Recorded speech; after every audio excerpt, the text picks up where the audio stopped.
Le passage d'aujourd'hui est Psaume 20, versets 1 à 10. Lisons ensemble. Au chef des chantres. Psaume de David. Que l'Éternel t'exauce au jour de la détresse, que le nom du Dieu de Jacob te protège. Que du sanctuaire il t'envoie du secours, que de Sion il te soutienne. Qu'il se souvienne de toutes tes offrandes, et qu'il agrée tes holocaustes. Pause. Qu'il te donne ce que ton cœur désire, et qu'il accomplisse tous tes desseins. Nous nous réjouirons de ton salut. Nous lèverons l'étendard au nom de notre Dieu. L'Éternel exaucera tous tes vœux. Je sais déjà que l'Éternel sauve son oint. Il l'exaucera des cieux, de sa sainte demeure, par le secours puissant de sa droite. Ceux-ci s'appuyant sur leurs chars, ceux-là sur leurs chevaux. Nous invoquons le nom de l'Éternel, notre Dieu. Eux, ils plient, et ils tombent. Nous tenons ferme et restons debout. Éternel, sauve le roi, qu'il nous exauce quand nous l'invoquons. Amen. Que la grande grâce de Dieu soit avec vous tous, qui aujourd'hui encore êtes venus chercher la face du Seigneur en vous levant à l'aube. Le passage que nous allons méditer ensemble aujourd'hui se trouve dans le psaume 20. Comme son titre l'indique, prière du peuple pour le roi en temps de guerre. Ce psaume est une prière que le peuple d'Israël a adressée à Dieu d'un seul cœur pour son roi, à la veille d'une guerre dont dépendait la survie de la nation. Israël, confronté à une crise désespérée, à un carrefour entre la vie et la mort, se trouvait à un moment critique où il fallait choisir en qui placer sa confiance. Étonnamment, leur choix ne s'est porté ni sur les armes, ni sur la stratégie. Leur choix fut de s'approcher de Dieu. Ayant fait l'expérience de l'œuvre de Dieu depuis la Genèse, Israël n'a pas abandonné la foi que la victoire ou la défaite dépendait de Dieu, et non des calculs humains ou de la puissance militaire. C'est pourquoi le psalmiste fait cette confession aux versets 2 et 3. Lisons-les ensemble d'une seule voix. Que l'Éternel t'exauce au jour de la détresse, que le nom du Dieu de Jacob te protège, que du sanctuaire il t'envoie du secours, que de Sion il te soutienne. Amen. La mention de Sion et du sanctuaire dans le passage d'aujourd'hui s'explique par l'importance de ces lieux. C'étaient des lieux saints où la présence de Dieu demeurait, et en même temps, des lieux où l'on offrait des sacrifices et où l'on adorait Dieu. Par conséquent, le fait qu'Israël ait prié en se tournant vers Sion ne signifie pas seulement qu'ils demandèrent la victoire. On peut y voir une proclamation de foi, celle de s'élever vers Dieu et de se confier en lui avant même de penser à la guerre. Au verset 4, le psalmiste continue ainsi sa confession, qu'il se souvienne de toutes tes offrandes et qu'il agrée tes holocaustes. Pause. Amen. Comme nous le savons bien, le offrande est un sacrifice fait de fine farine de céréales. C'est un sacrifice qui symbolise la dévotion d'offrir à Dieu le labeur et la sueur de sa vie.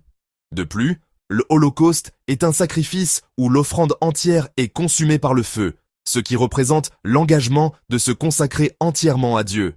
Autrement dit, à la veille de la guerre, ce qu'Israël a offert en premier n'était pas une stratégie, mais son cœur. Ce n'était pas des armes, mais sa foi.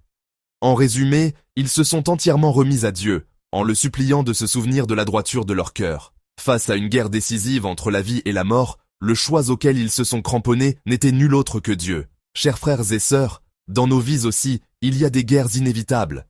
Il y a des problèmes que nous ne pouvons résoudre par nos propres forces.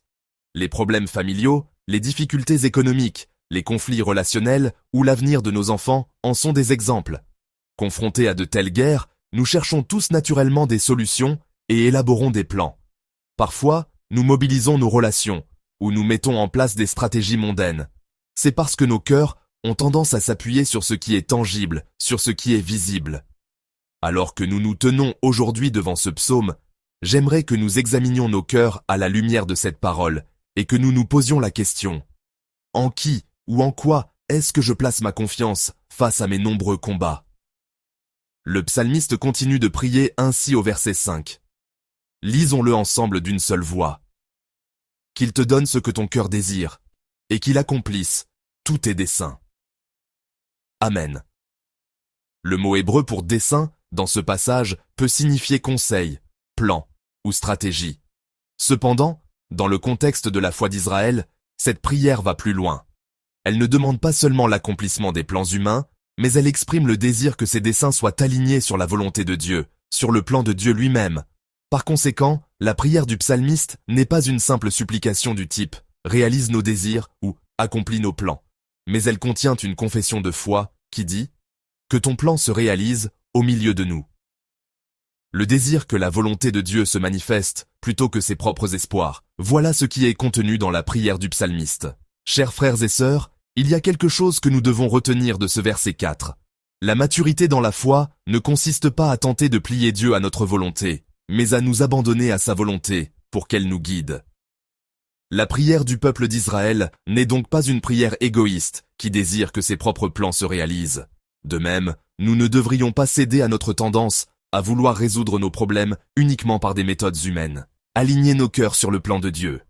Regarder le problème à travers le plan de Dieu. Désirer que le plan de Dieu se manifeste dans la réalité. Voilà l'attitude de foi que nous devons cultiver à la lumière du passage d'aujourd'hui. J'espère et je prie que vous et moi, face à un problème, nous ne nous contentions pas de faire des plans purement humains, mais que nous nous approchions d'abord de Dieu pour lui demander son plan et chercher à l'accomplir. C'est cela, la prière dont parle le psalmiste. Voyons maintenant le verset 8 du psaume 20. Lisons-le ensemble d'une seule voix. Ceux-ci s'appuient sur leurs chars, ceux-là sur leurs chevaux. Nous invoquons le nom de l'Éternel, notre Dieu. Amen. Les mots « chars » et « chevaux » qui apparaissent dans le texte sont des expressions fréquentes dans l'Ancien Testament. Dans le monde de l'époque, les chars et les chevaux étaient des armes indispensables pour remporter la victoire. Si nous transposions cela à notre époque, on pourrait les comparer à des armes nucléaires ou des porte-avions. Ainsi, dans les sociétés anciennes, posséder de nombreux chars et chevaux augmentait considérablement les chances de gagner une guerre. Selon les calculs humains, l'expérience et la connaissance, les chars et les chevaux étaient la formule même de la victoire. Mais le psalmiste rejette tous ces calculs. C'est parce qu'il savait que l'issue de la guerre ne dépendait pas des armes ou de la stratégie, mais de la souveraineté de Dieu. C'est pourquoi le psalmiste a déclaré « Les uns s'appuient sur leurs chars, les autres sur leurs chevaux. Nous invoquons le nom de l'Éternel, notre Dieu. » S'attacher à Dieu au lieu des chars, au nom de Dieu au lieu des chevaux. C'était une confession qui signifiait « Nous ferons confiance, nous croirons, nous nous appuierons sur le caractère, la puissance, l'alliance et l'œuvre de Dieu. » En fait, les chars et les chevaux étaient des symboles de puissance visible, et donc un fondement et un symbole de confiance pour le monde. Dieu le savait, et c'est pourquoi, dans Deutéronome chapitre 17, verset 16, où il a établi la loi concernant le roi, il a averti qu'il n'ait pas un grand nombre de chevaux, et qu'il ne ramène pas le peuple en Égypte pour avoir beaucoup de chevaux. C'était pour leur faire savoir que la force visible n'est pas la vraie force, mais que Dieu, qui accorde cette force, est la véritable puissance.